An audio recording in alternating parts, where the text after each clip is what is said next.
पोलिसांकडून दावा केला गेलाय कोर्टात की आक्षेपार्ह व्हिडिओ आणि चॅट केवलकरांच्या मोबाईलमध्ये सापडलेला आहे.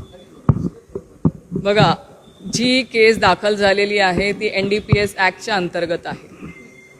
NDPS ॲक्टचे जे कलम आहेत त्या कलमांच्या माध्यमामधून ही चौकशी होणं अपेक्षित आहे आणि त्याच माध्यमातून ती चौकशी त्याच दिशेने झाली पाहिजे अशी आमची सगळ्यांची त्या दिवशी मागणी होती आणि ती आहे.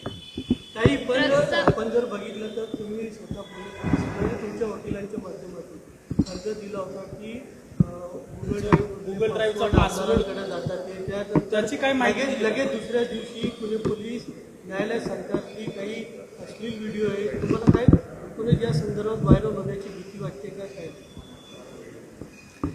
असं काहीही नाही. त्या दिवशी मी CP कार्यालयामध्ये माझ्या मिस्टरांना भेटायला गेले होते आणि एक वकील म्हणून भेटायला गेले होते कारण मला तिथे कोर्टात हजर व्हायचं होतं दुसऱ्या दिवशी.